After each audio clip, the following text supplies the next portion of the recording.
Spécialisée dans le négoce et le courtage des denrées alimentaires, la société Olam Gabon a lancé le 11 janvier 2017 son voyage de presse à travers le Gabon. Prévu pour s'étaler jusqu'au 30 janvier, le voyage de presse initié par Olam a débuté avec la visite du terminal général cargo et du port minéralier d'Ovendo.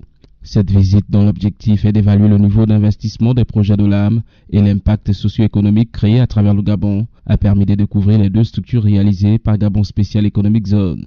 Étendu sur une superficie de 420 mètres de longueur et 200 mètres de largeur, le terminal général cargo, dont les travaux ont démarré il y a un an, a été conçu en deux phases.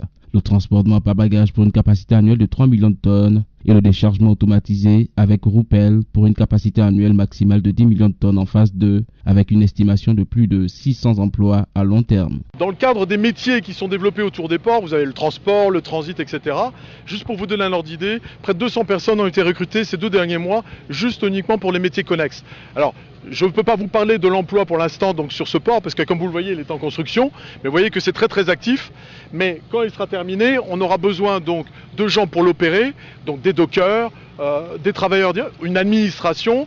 Et comme je vous le disais, en plus de ça, nous allons développer un guichet unique qui va donc permettre aux consommateurs de venir déclarer et donc récupérer leurs marchandises en opérant bien entendu toutes les phases de la logistique nécessaire pour l'acheminement des marchandises jusqu'à leurs entrepôts. Donc pour le social, on peut considérer qu'il y a 3 volets principaux donc, au niveau de GSS Port. Vous allez visiter le port minéralier dans quelques minutes. Il y a 45 hectares là-bas, il y a de l'emploi qui a été créé. Ce nouveau port, il y a de l'emploi qui va être créé. Et comme je vous l'ai dit, fin mai, donc la livraison du quai. Okay. Et donc pour les métiers connexes, il y a donc des emplois qui ont déjà été créés, puisqu'aujourd'hui on met en place rapidement donc les structures. Alors l'intérêt économique de ce port, d'abord comme je l'ai précisé tout à l'heure, c'est d'avoir moins de temps d'attente. Comme vous voyez sur le quai d'à côté, qui est donc un quai qui sera bien entendu à un autre port, donc complémentaire au port ici. Donc les bateaux attendant moins en rade, vous aurez moins de coûts déjà au niveau des temps d'attente. Lesquels coûts sont répercutés de toute façon sur le prix de la marchandise. Bon, Dieu merci, les lignes ont fait un effort sérieux il y a moins d'1 an de ça, en décrétant qu'elles ne factureraient plus les temps d'attente. Donc aujourd'hui, les temps d'attente ne sont plus facturés. Mais par contre, à chaque fois que effectivement les temps d'attente sont de quelques jours, les consommateurs et les opérateurs économiques qui attendent leurs marchandises ne peuvent pas vendre, ne peuvent pas travailler. Donc le roulement de la marchandise ne se fait pas correctement. Donc ça, c'est un des premiers intérêts. Deuxième intérêt, c'est que ce port-là va être totalement automatisé. Il va permettre donc aux lignes de décharger plus rapidement et de repartir plus rapidement, ou de charger, d'arriver plus rapidement et de charger plus rapidement. Autre point, comme le quai sera automatisé, on va avoir des temps de manutention de la marchandise plus rapides. Et surtout, comme je l'ai précisé, là-bas, vous avez donc toutes sortes d'infrastructures, des silos, des entrepôts, qui vont permettre aux opérateurs économiques de stocker leurs marchandises parce qu'ils n'ont pas forcément la capacité à leur lieu d'entreposage. Donc ça aussi, ce sont des facilités que nous offrons aux consommateurs au final. Parce que vous voyez bien que dans la chaîne économique, ce sont les consommateurs qui, bien entendu, vont être les bénéficiaires, les grands bénéficiaires de toutes ces infrastructures. Le port minéralier, quant à lui, s'étend sur 45 hectares. Il aura une capacité maximale annuelle de 10 millions de tonnes en phase 2, avec ses 90 wagons d'une capacité de 80 tonnes chacun et 1,5 km de rail.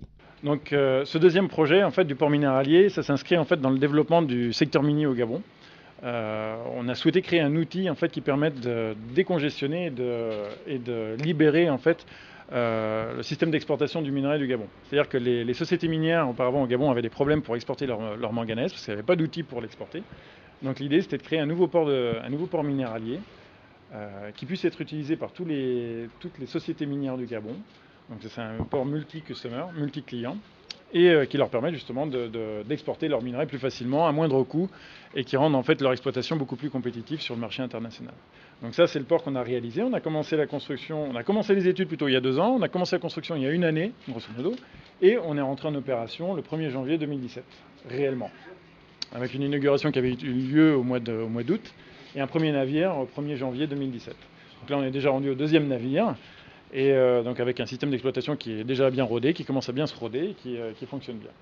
Donc ça c'est un port qui a une capacité de 10 millions de tonnes par an, en phase 2, avec une première phase qui sera à 3 millions de tonnes à peu près.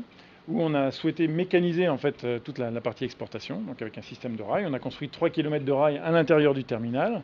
On a un terminal qu'on a gagné sur la mer, c'est-à-dire qu'on a remblayé toute la plage qui existait auparavant entre ici la zone du Barracuda et la zone de Comilog. On a remblayé ça sur 1,5 km de long sur 300 mètres de large. Donc on a gagné en fait 300 mètres sur la mer. Donc ça fait 45 hectares au total. Sur lequel on a bâti tout le terminal minéralier. On a rajouté des grues, on a ajouté tous les engins en fait, de stockage et de déplacement en fait, du minerai entre le train et la zone de stockage. Et ensuite entre la zone de stockage, c'est-à-dire on va faire des gros tas de manganèse, et les barges sur lesquelles on va charger le manganèse avant de le charger à l'intérieur des navires qui seront positionnés en rade. Donc ça c'est la première phase. La deuxième phase, après dès qu'on atteindra plus de 3 millions de tonnes, on va passer avec une phase plus automatisée, avec une bande transporteuse, une roue pelle qui va reprendre le manganèse directement d'état pour les amener sur les navires qui seront beaucoup plus loin en fait dans la rade. Donc voilà. Donc ça, ce projet-là, c'est un projet qui a été mené tambour battant par toute l'équipe en fait, d'ingénieurs locales chez Olam, plus avec l'aide aussi des sociétés de construction qui nous ont construit ce terminal. Ça a été construit en un temps record. On a mis une année complète en fait, pour la construction, ce qui est très très court, plus une année d'études. Donc c'était en tout et pour tout 2 ans avant de la mise en opération, entre la première pierre, enfin la première pierre entre guillemets, première idée et la mise en opération, ce qui est très très court pour un délai de construction et de mise en opération. Et qui génère évidemment des nouveaux emplois pour la zone Novendo, parce que c'est quelque chose qui est complètement nouveau. Un terminal qui est complètement nouveau, qui ne fait pas du tout concurrence justement au terminal existant, parce que c'est pour les nouvelles sociétés minières qui sont en train de s'installer au Gabon, des gens comme Citic Dameng, des gens comme Nouvelle Gabon Mining aussi, qui ont commencé leur exploitation du côté de Franceville. Donc cet outil-là leur permet vraiment de pouvoir exporter leurs produits maintenant à l'extérieur du Gabon, ce qui n'était pas possible en fait auparavant.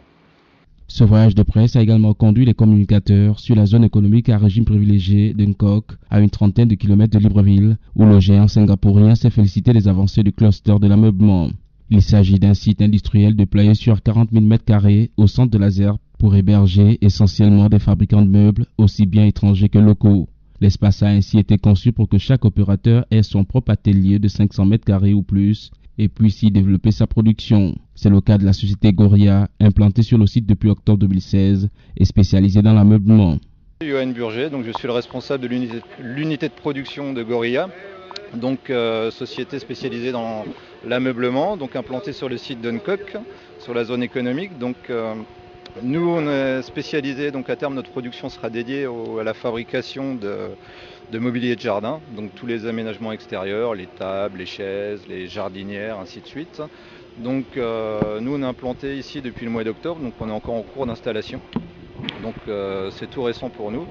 Donc les gens du cluster ameublement, donc en collaboration avec Olam, nous ont confié la commande de 20 000 tables bancs à réaliser pour l'éducation nationale. Donc ces tables sont réalisées entièrement avec des bois des essences gabonaises à 100%, donc qui proviennent de différents opérateurs de la place, donc des gros opérateurs, des grosses scieries. Donc actuellement nous, toute notre fabrication, enfin 95% de la fabrication est axée sur les tables bancs. Donc on est en train d'industrialiser le processus de manière à arriver à terme à une production journalière de 120 tables. Actuellement, à l'heure qu'il est, on en produit 40 par jour, finies, prêtes à livrer. C'est une zone attrayante pour différentes raisons. Déjà, de par les infrastructures, on a des locaux qui sont équipés, qui sont prêts à l'emploi. On bénéficie aussi de différents avantages, notamment en termes fiscaux, en termes de dédouanement, enfin tout cet aspect-là qui est pas inintéressant. Et puis d'autant plus, il y a le guichet unique qui se trouve à l'entrée de la zone économique, qui regroupe l'ensemble des représentations des différents organismes de l'État gabonais, donc ce qui permet une certaine facilité dans la gestion et dans le suivi et le traitement des dossiers.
Cela constitue un parfait exemple que les responsables de Nzerbe Denkok souhaitent étendre à plusieurs opérateurs en vue de concrétiser l'ambition nourrie à la création du premier cluster de l'ameublement en Afrique centrale, c'est-à-dire permettre au Gabon de pénétrer le marché mondial du meuble.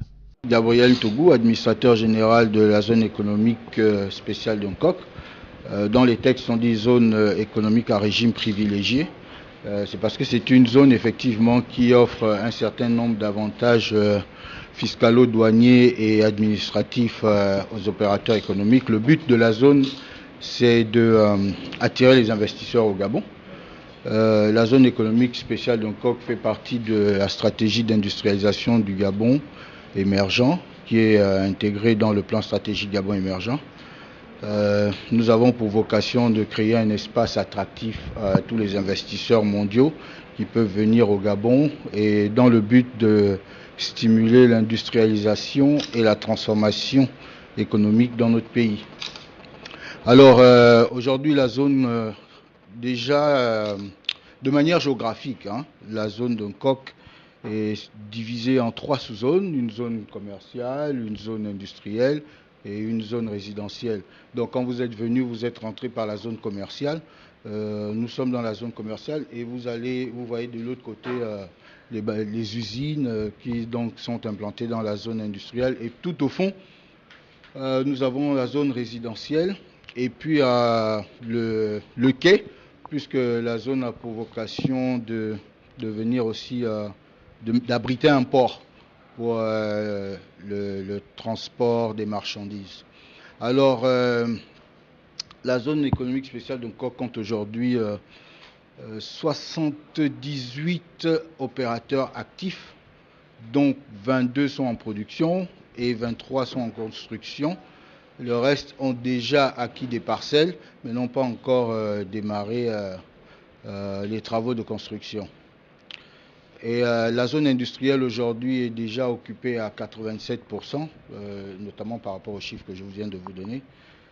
Ici, à l'endroit où vous êtes dans le bâtiment administratif de l'autorité administrative de la zone. L'autorité administrative a été créée dans le but de superviser et mettre à disposition des opérateurs économiques toutes les démarches administratives qui sont liées à la création et à la vie d'une entreprise. C'est ce qu'on appelle le guichet unique. Donc le guichet unique qui comprend aujourd'hui 16 administrations. Donc ici, par exemple, là, dans le bâtiment où vous êtes là vous êtes au premier étage, vous avez les impôts, la douane, la CNSS, le Centre de développement des entreprises pour la création d'entreprises. Vous avez le Conseil gabonais des chargeurs, vous avez un bureau forêt, environnement, industrie du bois, vous avez le commerce, vous avez l'industrie et la compétitivité, vous avez même l'immigration, parce qu'ici, pour nos opérateurs économiques, pour faciliter leurs opérations, on fait des visas ici, les cartes de séjour, sur place. Donc toutes ces différentes administrations-là sont là pour servir les opérateurs économiques, faciliter leurs démarches. C'est un peu le principe, c'est un des principes essentiels pour stimuler l'investissement. La zone est ouverte à toute catégorie d'opérateurs, pas seulement les étrangers, mais même les locaux. Et d'ailleurs, pour votre gouverne, il y a des opérateurs locaux il y a des entreprises locales créées au Gabon, qui étaient au Gabon et qui se sont déportées vers la zone. Parce que la zone offre justement ces avantages-là. On ne paye pas les droits de douane pour le matériel importé. Par exemple, quand une entreprise veut construire son usine, tout le matos qu'elle importe est dédouané. Il y a des exonérations de TVA. L'impôt sur les sociétés est égal à zéro sur les 10 premières années et commence à monter après la 10e année, pour les 5 années qui suivent, le taux augmente légèrement. Les opérateurs ont la possibilité de transférer 100% de leurs bénéfices. Donc c'est toute une batterie d'avantages qui fait qu'ils sont motivés à venir s'installer ici. Et c'est valable pour tout le monde. Maintenant, la question des PME est peut-être due au fait de la capacité d'investissement. Les PME, effectivement, si on n'a pas beaucoup de moyens, on ne peut pas aussi non plus se lancer dans de gros investissements. Mais qu'à cela ne tienne, la zone ne présente aucune restriction à qui que ce soit. Après l'étape de Libreville, la capitale, cap à présent sur le site d'Awala, où est basée l'usine de l'agro-industrie.